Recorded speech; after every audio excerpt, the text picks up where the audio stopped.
स्वागत है आपका आज के इस वीडियो में। मुझे उम्मीद है बेसब्री से आप लोग इंतजार कर रहे होंगे इस लास्ट टॉपिक का कि भाई हाँ ये चैप्टर भी इसको क्लोज करेंगे। और जो इतनी सारी रिक्वेस्ट थी, डाउट्स थे कि सर ये चैप्टर मतलब carbon and its compound, carbon और उसके यौगिक ये करा दो, ये समझ नहीं आता, ये डिफिकल्ट है, ये हार्ड है। अब ऐसा कुछ नहीं बचा होगा क्योंकि बहुत आसान चैप्टर है। एक चीज़ मैं यहाँ ज़रूर कहूँगा कि इस पूरे चैप्टर में जो भी हमने पढ़ा है ना, आज जो हम पढ़ने वाले हैं ये उसका क्रक्स है, एक सार है। मतलब सार पूरा नहीं कहना चाहिए, लेकिन बस मैं आपको ये कहना चाह रहा हूँ वो अगर आपको अच्छे से समझ में आया ना तो ही ये टॉपिक चांसेस अच्छे हैं कि आपको बहुत अच्छे से समझ में आएगा। और ये मैं सच में आपको बता रहा हूँ बहुत इंपॉर्टेंट टॉपिक है। वैसे तो पूरा चैप्टर ही इंपॉर्टेंट है, लेकिन इसको समझना बहुत ज़्यादा इंपॉर्टेंट है। तो आज आपको पूरा ध्यान लगा करके फोकस करके इस टॉपिक को समझना है। तो आ जाओ अपन जल्दी से शुरू करते हैं। अब देखो, हमें चैप्टर में टॉपिक दे रखा है सोप एंड डिटर्जेंट, और साबुन या अपमार्जक एवं अपमार्जक, यानी दोनों अलग चीजें हैं। साबुन अलग है, अपमार्जक अलग है। साबुन अलग है, डिटर्जेंट अलग है। तो हम असल में पहले तो शुरू करने वाले हैं केवल और केवल सोप से या साबुन से। डिटर्जेंट जो है लास्ट में समझेंगे। तो अभी मतलब हमारा असल में जो टॉपिक शुरू होने वाला है वो है साबुन। तो देखो, हम क्वेश्चन यहीं से करेंगे कि साबुन की हमें ज़रूरत क्या है, यहीं से शुरू करेंगे अपनी कथा को। तो साबुन की ज़रूरत क्या है, उसके लिए आप किताब को थोड़ा सा ऐसे समझोगे तो हमारी किताब बहुत सुंदर है एनसीईआरटी। उसमें हमें एक क्रियाकलाप दे रखा है, एक एक्टिविटी दे रखी है। अब वो एक्टिविटी क्या है, बहुत सिंपल है, समझो। दो लेनी है आपको हाथ में टेस्ट ट्यूब। अब वो जो दोनों टेस्ट ट्यूब लेनी है उन दोनों में थोड़ा थोड़ा पानी ले लो। पानी ले लो, उसके अंदर आपको क्या करना है, दो दो बूंदें तेल की डाल दो किसी की। अब आप सोच रहे हो कि सर मैं करके मतलब मैं आपको ये करके क्यों नहीं दिखा रहा हूँ ये एक्टिविटी। कारण ये है कि इतना सरल है, आप सब रोज ही करते हो ये चीज, और कुछ नोटिस ना किया हो आपने वो बात और है। तो करके दिखाने की इतनी खास जरूरत नहीं है, आप करके देख लेना जाके चाहो तो। पानी लिया आपने टेस्ट ट्यूब में, दोनों में आपने क्या डाला, थोड़ा तेल डाल दिया। टेस्ट ट्यूब नहीं है तो कोई बर्तन ले लेना, कोई फर्क नहीं पड़ता उससे। तेल डाला। अब एक टेस्ट ट्यूब में आपको क्या करना है, थोड़ा सा साबुन डालना है। थोड़ा डाल देना। फिर क्या करना, दोनों को हिलाना अच्छे से हिलाना। क्या होगा, जिसमें आपने साबुन नहीं डाला है उसमें क्या होगा, तेल और पानी अलग हो जाएगा। आप नोटिस करोगे ये चीज। लेकिन जिसमें आपने थोड़ा साबुन डाला है ना, उसमें आपको ऐसा लगेगा कि यार ये तेल और पानी मिक्स कैसे हो रहा है, मतलब तेल और पानी आपस में मिक्स होने लग जाएगा। तो इसको हम कैसे समझें, मतलब साबुन का रोल क्या है इसमें, वो कैसे समझें। तो वो ये समझना, क्या होता है, हमारे कपड़े गंदे होते हैं, हम पहनते हैं, बाहर जाते हैं और पढ़ाते हैं तो हमारे कपड़े तो गंदे होते हैं, गंदगी तो लगती है। तो जो काफ़ी सारी गंदगी होती है ना, वो तेलीय नेचर की होती है। मतलब उसकी प्रकृति कैसी होती है, तेल की जैसी होती है। अब इसका मतलब क्या है कि अगर तेल लग गया मेरे कपड़े पे, तो अभी अभी हमने समझा इस एक्टिविटी में कि केवल पानी से तो वो नहीं निकलने वाला। वो जो मैल है जिसका प्रकृति तैलीय है, वो पानी से तो निकलेगा ही नहीं। क्यों नहीं निकलेगा, क्योंकि पानी जब इस पर जाएगा तो पानी इसको, तेल को अपने अंदर घोल ही नहीं सकता। और जब पानी घोल नहीं पाएगा उसको अंदर, तो बाहर आएगा ही नहीं। वो तो पानी में केवल कपड़े धोना तो मूर्खतापूर्ण हो जाएगा। वो गंदगी उसमें से नहीं निकलेगी, वो मैल जो है उसमें से नहीं निकलेगा। तो हम क्या करते हैं, उस पर साबुन मलते हैं। साबुन क्या करेगा, उस तेल को अपने अंदर पकड़ लेगा, और फिर जब हम उसको धोबी में छोड़ करेंगे धाड़, तो वो जो साबुन है जिसने उसको पकड़ रखा है वो बाहर आ जाएगा उससे, पानी के साथ में। हमारा काम हो जाएगा। हाँ, इतना जोर से धोबी पछाड़ नहीं करना कि कपड़े फाड़ दो, लेकिन हाँ इस तरह से हमारा काम हो जाएगा। तो आज क्लास में अपने को बस ये जो मैंने ऊपर ऊपर से मोटी मोटी चीज बोली है ना, इसी को थोड़ा सा वैज्ञानिक तरीके से समझना है कि हाँ ऊपर ऊपर समझ में आ गया, वैज्ञानिक तरीके से बता दो। तो आ जाओ अब अपन शुरू करते हैं। तो देखो, अब मैं आपको बताता हूं कि यार असल में जो ये साबुन है ना, ये है क्या चीज। तो हम साबुन के स्ट्रक्चर से इसको समझना चालू करेंगे। तो जो साबुन का अणु है एक, अगर हम देखना चाहें तो वो कैसा है, सबसे पहले हम यहां से शुरू कर रहे हैं अपनी बात को। तो इससे पहले मैं आपको बताना चाहूंगा कि हमने पिछले वीडियोस में एक चीज सीखी थी कि अगर हमारे पास में क्या है, हमारा CH3COOH है, मतलब इथेनॉइक एसिड है। तो इसकी अभिक्रिया हमने, आपको याद हो तो एक चीज से कराई थी, NaOH। और वहां पर हमें एक नई चीज मिली थी, जो मैंने आपको बोला भी था कि साबुनीकरण अभिक्रिया वहीं से बनती है, क्या मतलब है इसका। तो वो चीज क्या थी हमारी, देखो ध्यान से देखना, CH3 COONA, मतलब यहां पर क्या था हमारे पास में, O जो था नेगेटिव था, N जो था पॉजिटिव था, और उसके अलावा जो है हमारे पास में यहाँ पर पानी बन रहा था। पानी की अभी हमें ज़रूरत नहीं है, मैं बहुत पी के आया हूँ। आप तो इसको देखो, ये हमारे काम का है। यही चीज़ जो है ना हमें समझने में हेल्प करेगी कि जो साबुन है ना वो है क्या, कैसे। साबुन असल में क्या है, अगर साबुन की डेफिनेशन हमारी किताब में देखें तो हमें ऐसे लिख के देते हैं कि जो साबुन है वो पहली बात तो ऐसे पदार्थ हैं जो तैलीय मैल को साफ करने में हमारी सहायता करते हैं, बहुत सिंपल। फिर अगर वैज्ञानिक दृष्टिकोण से देखें तो ऐसा लिखा हुआ होता है कि जो साबुन है ना वो एक लंबी हाइड्रोकार्बन की श्रृंखला है जिसमें एक सिरे पर क्या है हमारे पास, सोडियम या पोटेशियम लवण, मतलब साबुन क्या है, सोडियम या पोटेशियम के हाइड्रोकार्बन लवण। तो इसका मतलब देखो क्या है, मतलब बहुत सिंपल है। वैसे ये भाषा हम थोड़ा सा उस तरह से समझने में बस हमें दिक्कत होती है जब तक हम इसको देख नहीं लें एक बार। तो जैसे समझो ये मैंने एक बहुत बड़ी कार्बन श्रृंखला ले ली, इसमें अगर आखिरी सिरे पे ऐसी कुछ व्यवस्था हो हमारे पास में CO और ये ONA, बस इसको बनाने का जो मेथड है वो सेम रहा होगा। मैंने ये रिएक्शन आपको इसीलिए बताई, बाकी बताने का उसको, उस रिएक्शन को बताने का यहाँ कोई खास रोल नहीं था। तो अब देखो क्या था, यहाँ पे ये O था नेगेटिव और ये Na था आपके पास में पॉजिटिव। इसमें कितने, एक अणु में कितने कार्बन हो सकते हैं, आपके दिमाग में क्वेश्चन होगा। बिल्कुल आंसर है उसका अपने पास। तो यूजुअली आप देखोगे कि 17 अणु होते हैं, 18 अणु होते हैं, या और ज्यादा भी हो सकता है। मतलब आपको लगभग क्या देखने को मिलेंगे, 17-18। और मोस्टली लगभग जो भी मैं सोप देखता हूं, बुक्स में जहां पढ़ता हूं, तो हमें सोडियम के ही आयन मिलते हैं, पोटेशियम के कंपैरेटिवली कम होते हैं, सोडियम के लगभग ज्यादा होता है। तो ये समझ गए सोडियम के लवण कहने का क्या मतलब है, ये मतलब है। तो अब ये जो अणु है ना, इसको दिखाने का जो तरीका है हमारे पास वो कुछ इस तरह से है, ऐसे, और यहां पे मान लो एक गोला बना देते हैं अपन ऐसे। अब ऐसा बना के क्या बताना चाह रहे हैं, हम कह रहे हैं कि साहब इसके दो सिरे हैं, ये तो हो गई पूंछ मान लो इसको, और ये हो गया सिर। सिर लिखा हुआ नहीं होता, मैं लिख रहा हूं, सिर लिखा हुआ नहीं होता। असल में क्या मतलब है, तो पूंछ जो है, ये जो हमारा सिरा है दोस्तों, ये होता है जल विरागी,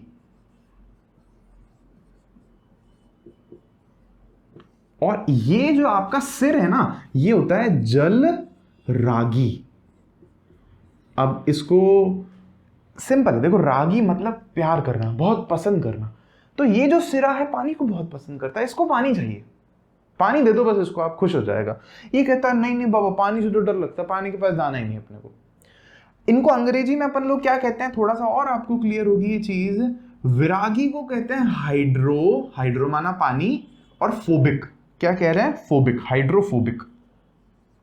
फोबिया होता है ना, फोबिया डर को बोलते हैं अपन, तो उसी से वर्ड बना है हाइड्रोफोबिक। और इसको आप लोग क्या बोलोगे, हाइड्रोफिलिक। आप बोलोगे सर हमने तो आपको बोला है इंग्लिश में मत पढ़ाया करो हमको, तो मैं उसके पीछे कारण दे चुका हूं आपको बहुत बार। टर्म्स समझ लो, आगे की बड़ी क्लासेस में इंजीनियरिंग की पढ़ाई, डॉक्टर की पढ़ाई, या कोई भी बड़ी बड़ी पढ़ाई जो है इंग्लिश में करनी पड़ेगी आपको, तो टर्म समझ लो। तो जल रागी, जल विरागी, हाइड्रोफोबिक ये रहा आपका डरने वाला, और ये है आपका हाइड्रोफिलिक वाला हिस्सा। अब ये क्यों बता रहा हूं मैं आपको, वो समझना। जैसे मान लो हमारे पास क्या है, यहां पर एक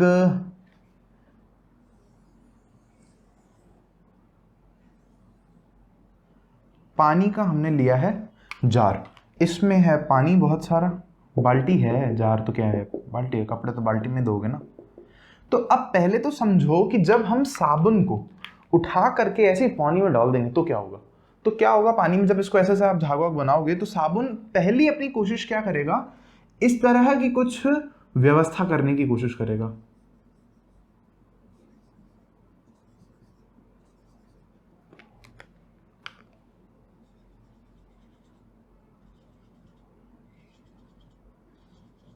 समझ में आ गया होगा आपको।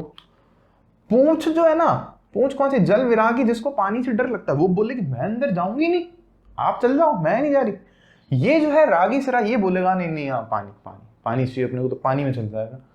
लेकिन अब आप क्या करोगे, ये तो जल की सतह पर है व्यवस्था, जब साबुन जल की सतह पर है, साबुन का जो अणु, तो ये व्यवस्था है। लेकिन अब हमें तो बात करनी है कि अंदर क्या व्यवस्था है। तो उसके लिए देखो, उसके लिए क्या है कि मान लो वापस से वही वाला हमारे पास में डब्बा है और इसमें पानी भरा हुआ है हमारे पास में। अब मान लो यहां पर हमारे पास ना एक कपड़े की कपड़ा है, मतलब एक टी शर्ट है या कुछ भी है, ये उसकी सतह है, कपड़े की जो टी शर्ट वगैरह है उसकी सतह है। और मान लो कि यहां पर आपके पास एक डस्ट का पार्टिकल है, ये है आपका डस्ट का पार्टिकल। और ये मिट्टी का प्रकृति कैसी है, इस डस्ट के पार्टिकल की तैलीय प्रकृति है, तेल वाली मिट्टी है। तो अब होगा क्या कि साबुन जब आप मिलाओगे तो देखो क्या करेगा साबुन, साबुन अंदर आएगा, ये सिरा बोलेगा कि कुछ भी हो जाए मेरे को पानी नहीं चाहिए, कुछ और चलेगा पानी नहीं चाहिए। तो ये जो सिरा है ना, ये आके घुस जाता है किसमें, इस तेल में छुपने के लिए।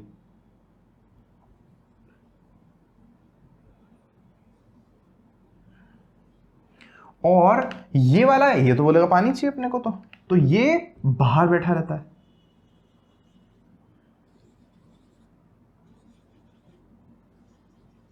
और ऐसे एक दो नहीं, हजारों आ जाते हैं, ऐसे लाखों, ऐसे ऐसे ऐसे।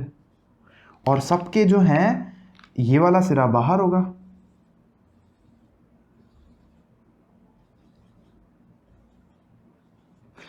और उसको जाके पूरा जकड़ के पकड़ लेंगे तेल की बूंद को। अब मान लो एक बार के लिए अंदर कोई कपड़ा भी नहीं है, अंदर कोई तेल की ऐसी मिट्टी की बूंद तो क्या मतलब पार्टिकल भी नहीं है, फिर क्या, तो भी क्या होगा, ये एक क्लस्टर का निर्माण करते हैं। क्लस्टर मतलब गुच्छा, ऐसे जाएंगे सारे के सारे। अगर आप मजबूर कर दोगे ना इनको कि पानी के अंदर जाना ही है तुमको, तो ये अंदर जाके इस तरह की व्यवस्था कर लेंगे। अब एक छोटी सी चीज जो मैं आपको और यहां बताना चाह रहा हूं वो ये है कि ये 2D स्ट्रक्चर देख रहे हो आप, लेकिन वो 2D नहीं होगा असल में। और 2D 3D मैं आपको बहुत बार बताने की कोशिश कर चुका हूं। भाई यहां क्या होगा, अगर मान लो यहां है सारे, तो यहां पर भी होगी, यहां पर भी अणु होगा, यहां पर भी होगा, यहां होगा, यहां हर जगह अणु होगा उसका। तो ये 3D स्ट्रक्चर ऐसे गुच्छा पूरा बॉल जैसा बनेगा। और इस गुच्छे को हमने क्या नाम दिया है, मिसेल। क्या नाम दिया है, बहुत इंपॉर्टेंट नाम है मिसेल, याद रखना इसको। तो मिसेल स्ट्रक्चर और मिसेल संरचना, ये रही आपकी मिसेल संरचना। अब इसने जाके उसको पकड़ लिया कपड़े को। अब हम क्या करेंगे, अब देखना बहुत जरूरी काम करेंगे हम लोग। हम इस कपड़े को निकालेंगे पानी से, सर्फ वाले पानी में भिगो के रख देते हैं ना, फिर निकालेंगे उसको, फिर क्या करते हैं, धोबी बछाड़, दौड़ दौड़ दौड़ दौड़ इधर उधर करते हैं उसको, यहाँ मशीन में डाल देते हैं। वॉशिंग मशीन क्या करती है, घुमाती है उसको round and round and round and round. तो उससे क्या होता है उससे कि अब क्या, इसको इसने पकड़ लिया है, मिसेल ने सारे सारे सारे सारे सारे मैल को जाके पकड़ लिया है। अब जब उसको आप हिलाते हो ना, तो क्या होता है, न्यूटन सर का पहला जो नियम है गति का, वो लगा के देख लो आप। तो उससे क्या होगा, जड़त्व के कारण कपड़ा हिल रहा है अगर, या वो मिट्टी के जो कण हैं जो इसके साथ में, वो सारे के सारे बाहर आने लग जाएंगे, बात खत्म हो जाएगी। तो ये सारा का सारा जो मैल है धोबी बछाड़ करने के कारण बाहर आने लग जाएगा। अब छोटी सी चीज यहाँ एक और समझने वाली है, आप सोच सकते हो कि सर ये जो है ना मिसेल सारे के सारे, ये गुच्छा बना के क्यों रहते हैं, ये नीचे क्यों नहीं बैठ जाते। एक प्रश्न ना कि मतलब ये फैला हुआ ही क्यों है चारों तरफ, ये नीचे बैठ क्यों नहीं जाता। तो उसका मतलब अवक्षेपण क्यों नहीं हो जाता। अवक्षेपण अभिक्रिया हमने देखी थी कि अवक्षेपण होकर के सारा नीचे इकट्ठा क्यों नहीं हो जाता है। तो उसका उत्तर ये है हमारे पास में, आप नोटिस करो ये सारे जो है ना, ये कैसे हैं प्रकृति में पॉजिटिव, मतलब ये प्लस है, ये प्लस है, ये प्लस है।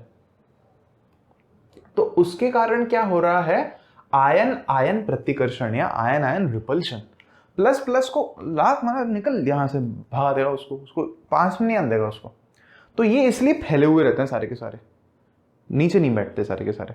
और इसके अलावा छोटा सा एक बात क्या है कि जो साबुन का जो हमारा विलन है, जो इसके कण हैं, ये इमल्शन बनाते हैं, इमल्शन।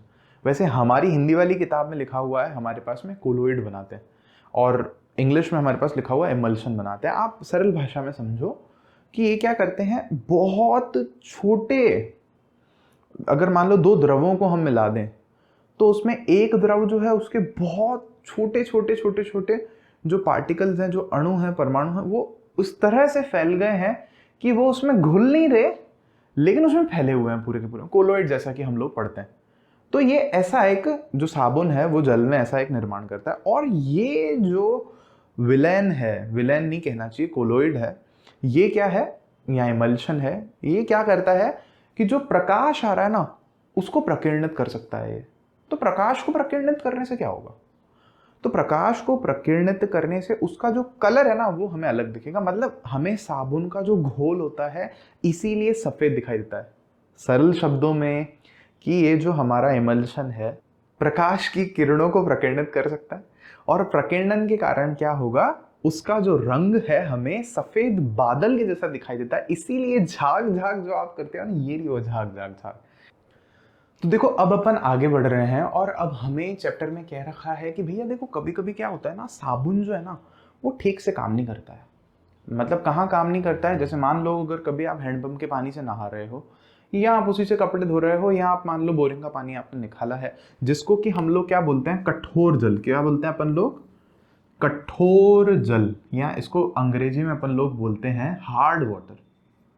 ठीक है, हार्ड H2O लिख देता हूं मैं, हार्ड वाटर। अब इसमें जो है साबुन हमारा ठीक से काम नहीं करता, झाग जो है अच्छे से बनती नहीं है, साबुन वेस्ट हो जाता है बहुत ज़्यादा, और एक अविलेय मतलब ऐसे पदार्थ का निर्माण होता है जो घुलता भी नहीं है पानी में, और वो सफ़ेद सफ़ेद ऐसे पानी में ऐसा लगता है ऊपर तैर रहा है अपने को।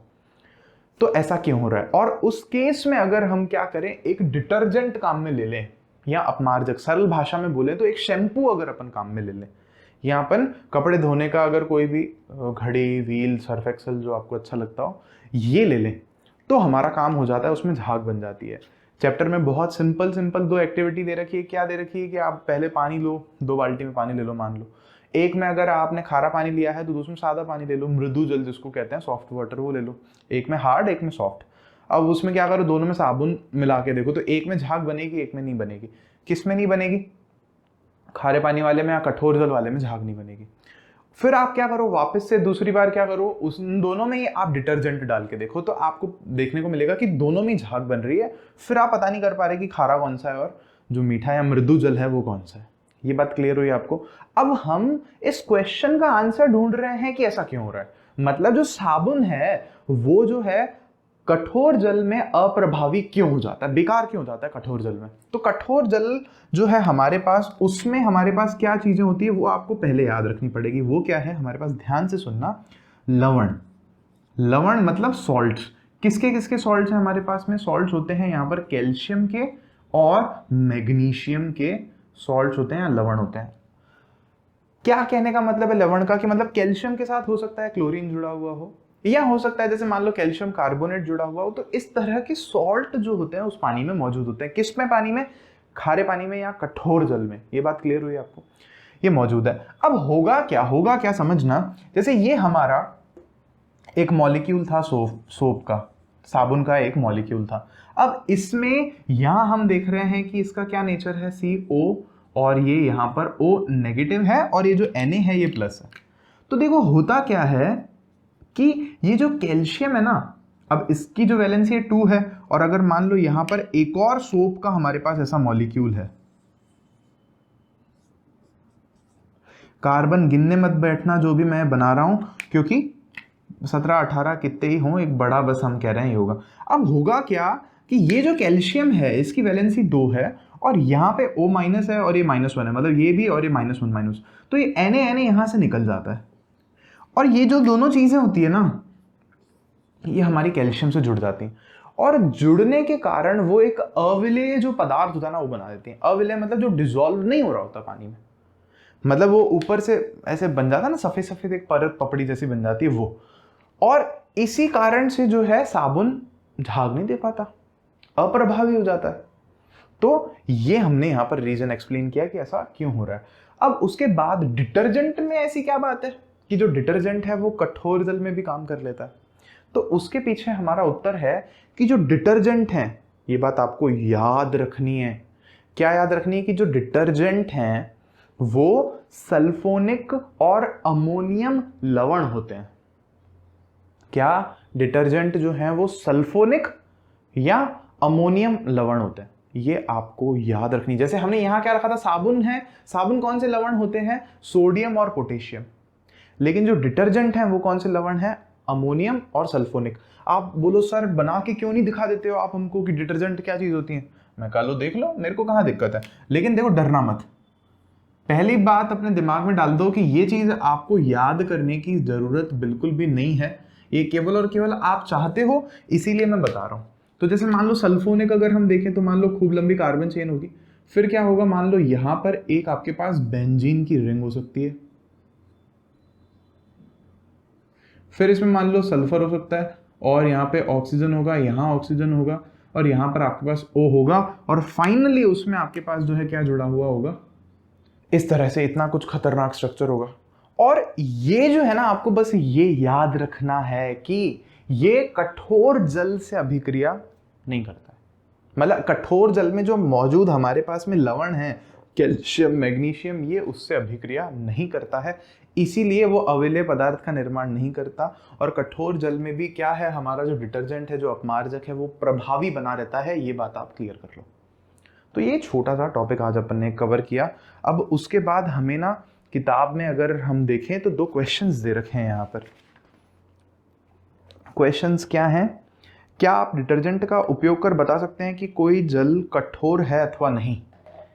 देखो क्वेश्चन ध्यान समझना कि क्या आपको मान लो क्या करें कि ना एक कठोर जल की बाल्टी देते हैं और आपको बोल दें कि ये लो साहब डिटर्जेंट है, और एक और बाल्टी दे दें मृदु जल की। तो आपको डिटर्जेंट की हेल्प से बताना है कि कौन सा कठोर जल है और कौन सा मृदु। तो आप बता सकते हो क्या, तो हमारा उत्तर होगा कि नहीं बता सकते। क्यों नहीं बता सकते, क्योंकि अगर मान लो साबुन दे रखा होता अपने को, तो साबुन कठोर जल में झाग नहीं देता, हम बोल देते कि ये लो कठोर जल है। लेकिन अगर डिटर्जेंट है तो वो तो दोनों में झाग बना देगा, तो आप तो बता ही नहीं पाओगे ना कि कौन सा कठोर है और कौन सा मृदु जल है। ये बात क्लियर करो। एक और सरल सा क्वेश्चन दे रखा है अपने को। क्या क्वेश्चन है कि लोग विभिन्न प्रकार के कपड़े धोते हैं, विभिन्न प्रकार से कपड़े धोते हैं अलग अलग तरीके से। सामान्यतः साबुन लगाने के बाद लोग कपड़े को पत्थर पर पटकते हैं, डंडे से पीटते हैं, ब्रश से रगड़ते हैं, या वॉशिंग मशीन में कपड़े रगड़े जाते हैं। कपड़ा साफ करने के लिए उसे रगड़ने की क्या आवश्यकता होती है, आप बताओ। तो देखो इसका उत्तर क्या है, आप उसको समझाना कि जब कपड़ों पर साबुन लगाया जाता है तो क्या होता है, और जब उसको पानी में डाला जाता है तो वहां पर मिसेल का निर्माण होता है। और मिसेल संरचना का निर्माण होने के बाद में हम जब उसको हिलाते हैं, पीटते हैं डंडे से या ब्रश से रगड़ते हैं, तो जो मिसेल है, मिसेल के जो गुच्छे हैं, वो सारे के सारे जो हैं बाहर आने लग जाते हैं जल से, और हिलाने के कारण ही वो बाहर आते हैं, और उनके साथ साथ में जो मैल है, जो तैलीय मैल है, वो भी बाहर आ जाता है। इसीलिए इस तरह से कपड़ों को हिलाना जो है आवश्यक होता है। बात खत्म।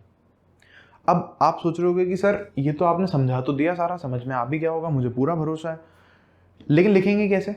तो मैं हट रहा हूँ स्क्रीन से, और बहुत सुंदर शब्दों में इसको जो लिखा गया है नोट्स में वो आपको देखने को मिल रहा है यहाँ पे। ठीक है क्या, चलो तो लाइक शेयर सब्सक्राइब कमेंट करना भूलना मत। मिलते हैं आपसे और वीडियोस में। Thank you.